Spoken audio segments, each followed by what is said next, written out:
Assalamualaikum warahmatullahi wabarakatuh.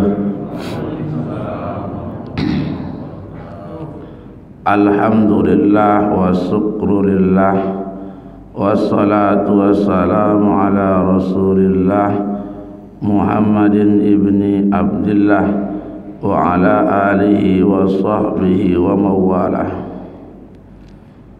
Qala Allah ta'ala bil Qur'anil Karim, a'udzu billahi minasy syaithanir rajim.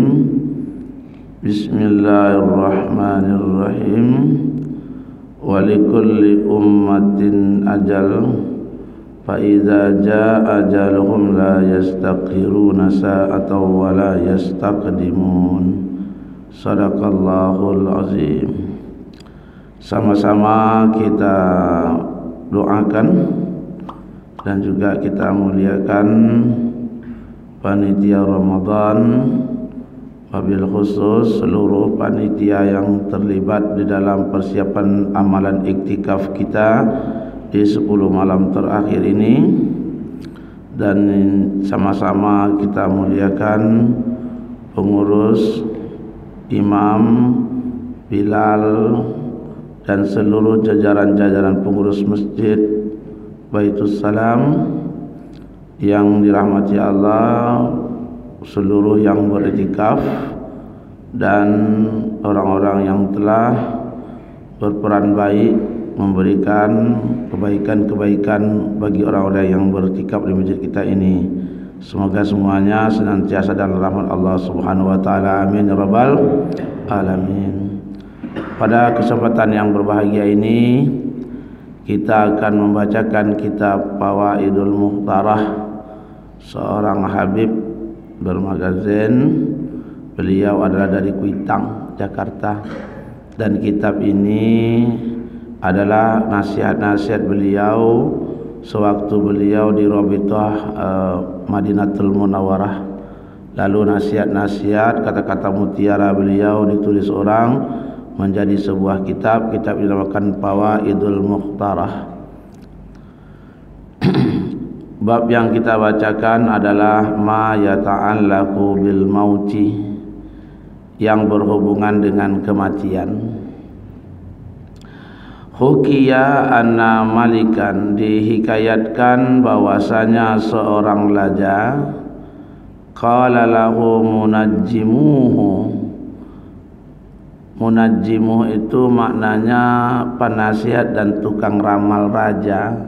Jadi setiap raja itu bukan hanya punya pasukan, dia juga punya tukang ramal. Tukang ramal dia sama seperti Firaun, ketika dia bermimpi dia bercerita kan kepada munajjimnya. Oh, itu berbahaya, nanti akan ada bayi dari Bani Israel yang akan mengambil kerajaan kamu. Nah, jadi setiap raja itu punya munajim, punya tukang-tukang ramalnya. Begitu juga dalam kisah ini, seorang raja berkatalah munajimnya kepada beliau, tukang-tukang ramalnya, bagaimana keadaannya ke depan. Apa kata munajimnya tadi? Innaka tamutu fil yaumil fulani, sesungguhnya engkau akan mati pada hari ini. Disebutkannya lah, raja, engkau akan mati kira-kira pada hari Selasa lah, macam hari inilah pagi kan. Fil waqtil fulani, dan engkau mati jam segini. Engkau akan mati pada hari ini dan tepat di jam ini. Biladghati aqrab, dan engkau mati disebabkan sengatan kalajengking. Jadi zaman dulu kalau dah penasehat yang mengatakan begitu, munajim mengatakan demikian, itu raja dah yakin sekali, terjadi seperti yakinnya Firaun dengan ramalan akan adanya seorang anak laki-laki yang akan mengambil kerajaannya. Yakin sekali dia, ini memang pasti ini. Tentu siapapun orang kalau tahu dia matinya hari apa, ya kan gitu kan, tahu matinya jam berapa dan tahu dia sebab kematiannya, tentu dia berpikir bagaimana bisa menghindar. Semua orang pasti begitu. Apabila dia tahu mati, dia akan berusaha gitu, akan berusaha menghindar. Engkau mati nanti terkena sengatan salah genting.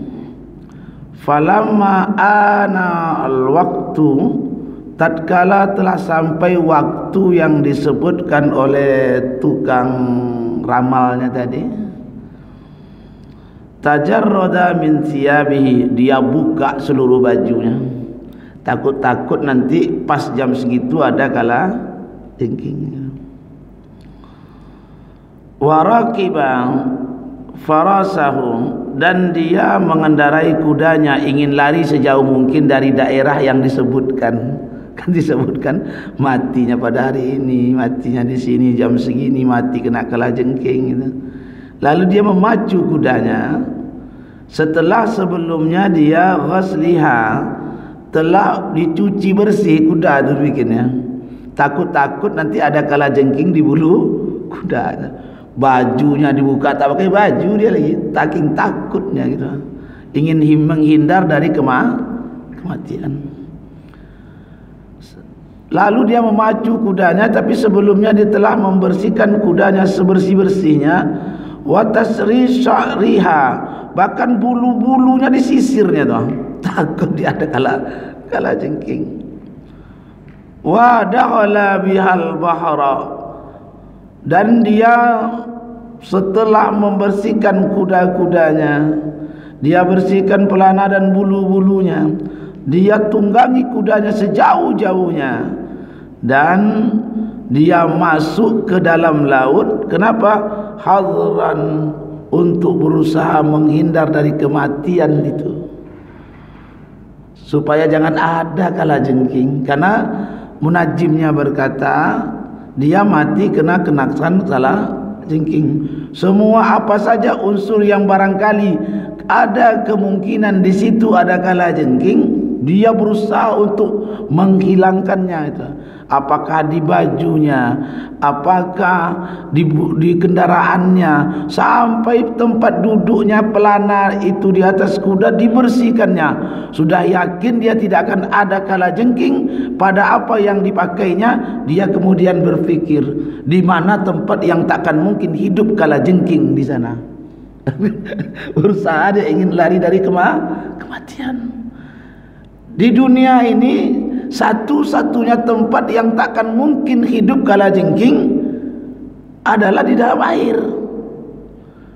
Dibawanya kuda-kudanya sekalian terjun ke dalam air tuh, masuk dia ke dalam laut itu, karena dia yakin di laut takkan mungkin ada kalajengking tuh. Ketika kuda tadi masuk ke dalam laut tadi, ditunggangi oleh raja tadi, tiba-tiba masuklah air ke dalam hidung kuda itu. Fa'atasot, langsung bersin kuda itu. Ketika dia bersin, kan kekuatan angin itu kan 500 km per jam kalau manusia itu. Acin kata kuda itu. Fakharajat min minahariha, keluarlah dari lubang hidung kudanya jadi aqrab, rupanya kalajengking itu ada di dalam hidung kuda tadi. Ketika dia masuk ke dalam air, kuda tadi masuk air ke hidungnya, sama seperti kita. Otomatis kuda itu terdoronglah oleh angin yang kencang, kan 500 km per jam itu kalau manusia. Keluarlah kalajengking dari hidung kuda itu. Kalajengking kalau dia keluar di air sama seperti manusia, mencari tempat bergantung. Otomatis tempat bergantung yang tinggi hanya badan raja, kan gitu. Dikejarnya badan raja tadi. Paladaqathu, kalajengking tadi menyengat raja tersebut. Pamata, mati ke raja itu seketika itu juga. Wama aknahul hadaru minal qadar, tak ada yang bermanfaat buatnya, termasuk dia berusaha untuk menghindar dari kematian, upayanya sedikit pun tidak bisa bermanfaat bagi dia untuk bisa lari minal qadari, dari ketetapan takdir. Ini orang nih dah berusaha untuk lari dari kematian. Kalau memang sudah sampai ajalnya, apapun tak bisa menghindar dari itu semua. Kita lihat kisah lagi. Kita hanya mengambil 2 kisah saja. Dalam kitab ini ada beberapa kisah. Oke. Pada kisah nomor 13,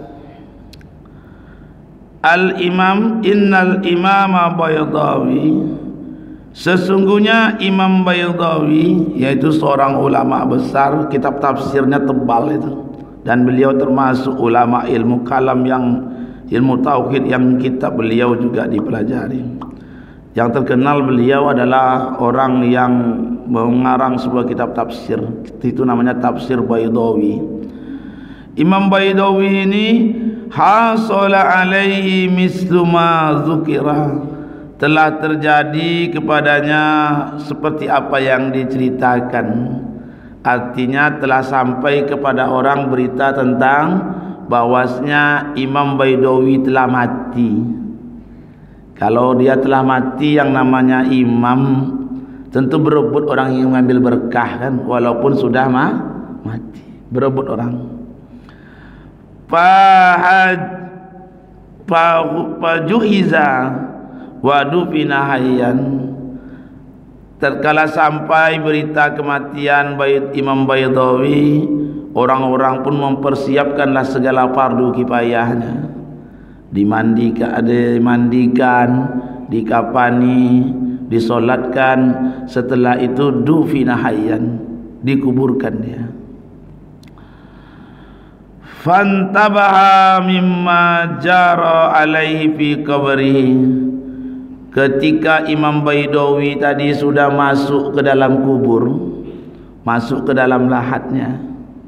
Kan kalau mayit itu kan tidak boleh ditimpa dengan tanah kan, harus ada ruangan. Kalau di Arab itu kan lahat namanya di tepi. Kalau di Indonesia ini karena tanahnya tak cukup kuat untuk dibikin lahat, dibikinlah belahan kayak sungai di tengah. Kan dikasih papan tuh, baru ditimbun. Tentu masih ada udara di dalam itu. Rupanya pantabaha, tersadar dia. Tersadarkan Imam Baydawi apa yang berlaku di dalam kuburnya. Apa kata dia? Wa arafa annahum zannu mautah. Imam Baydawi pun yakin, orang-orang menyangka pasti aku telah mati. Imam Baydawi tahu dia belum mati itu. Cuma yang berlaku itu, saat itu orang-orang melihatnya telah mati, padahal dia masih mati suri itu. Ditanam sama-sama, sudah dibungkus kain kapan lagi ya, sudah disolatkan satu kampung, masuk ke dalam lahat tuh.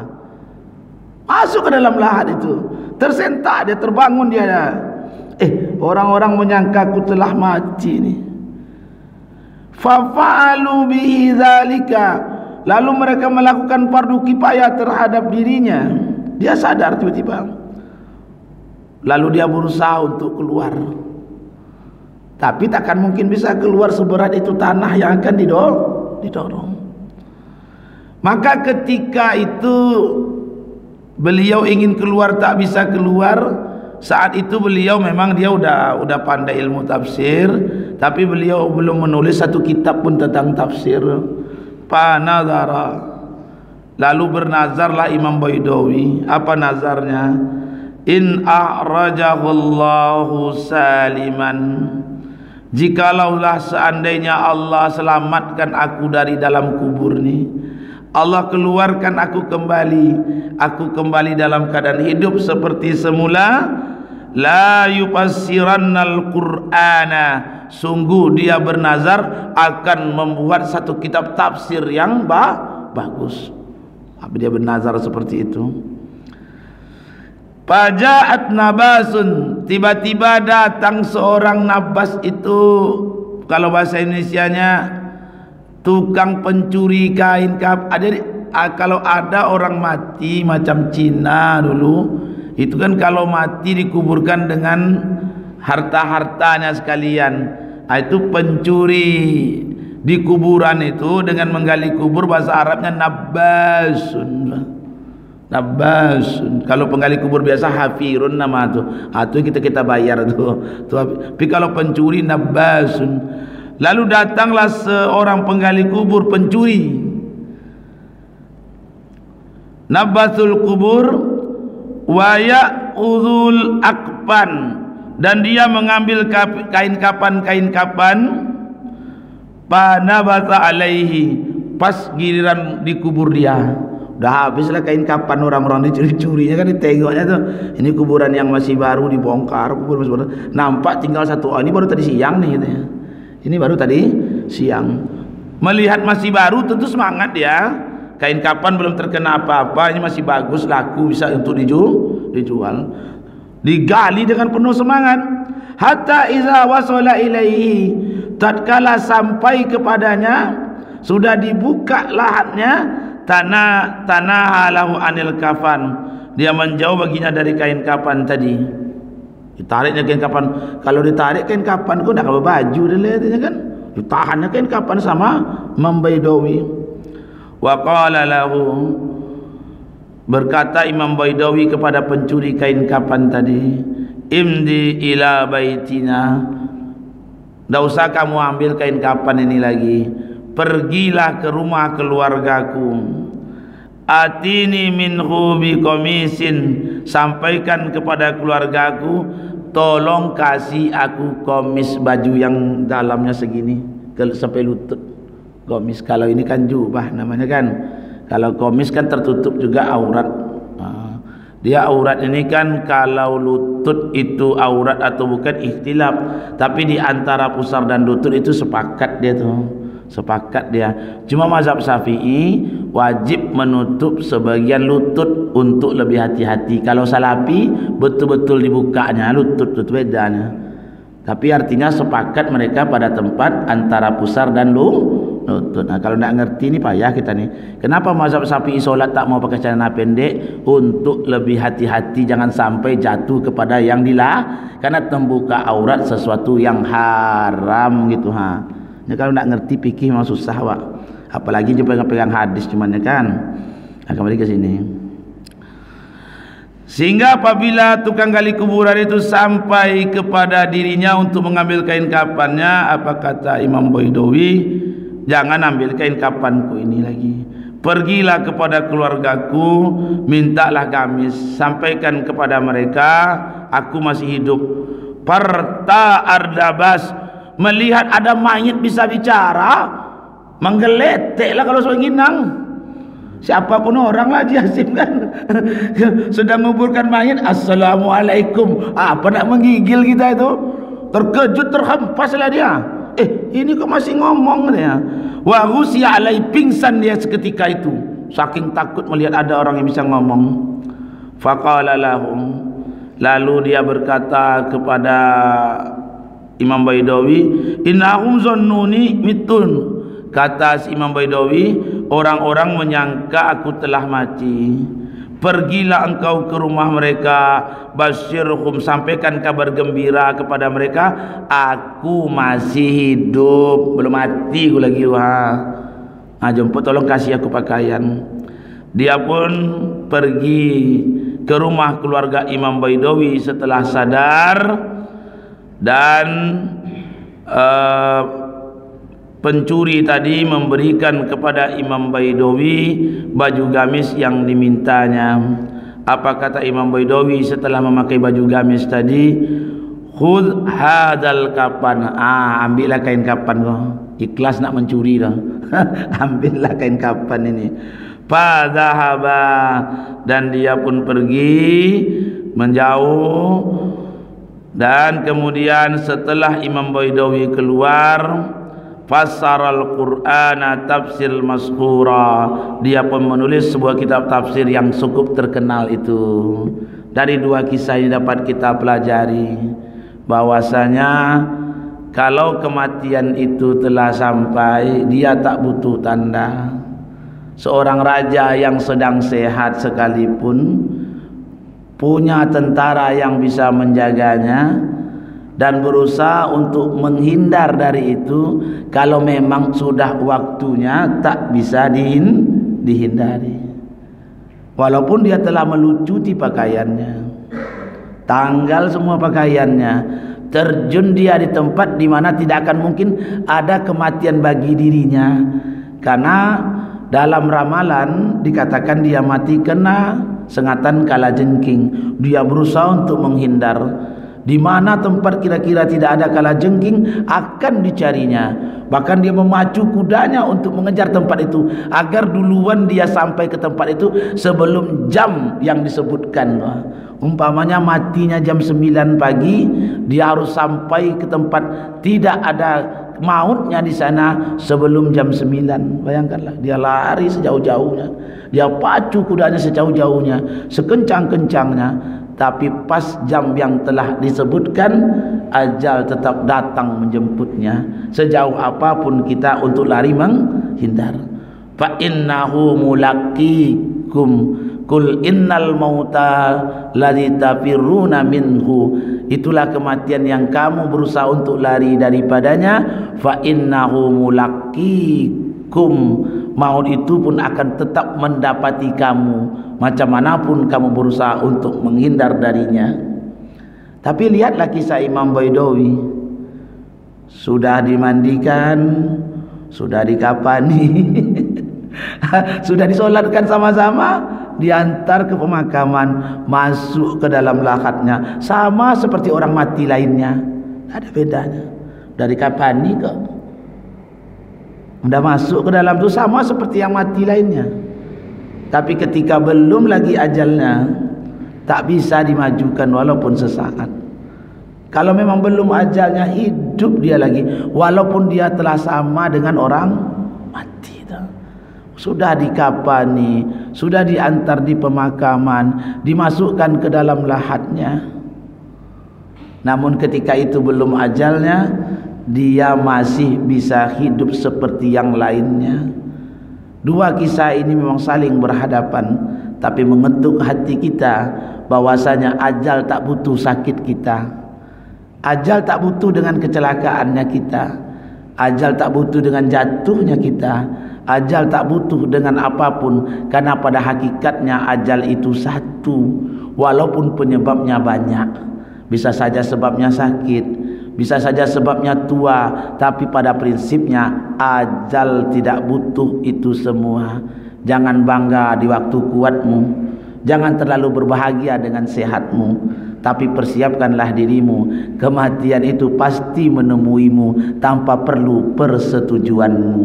Mudah-mudahan yang singkat ini dapat membuat kita merenung lebih dalam bahwasanya setiap kita pada prinsipnya menunggu antrian giliran datangnya kematian. Subhanakallahumma wa bihamdika asyhadu an la ilaha illa anta astaghfiruka wa atubu ilaih. Allahu a'lamu bissawab. Assalamualaikum warahmatullahi wabarakatuh.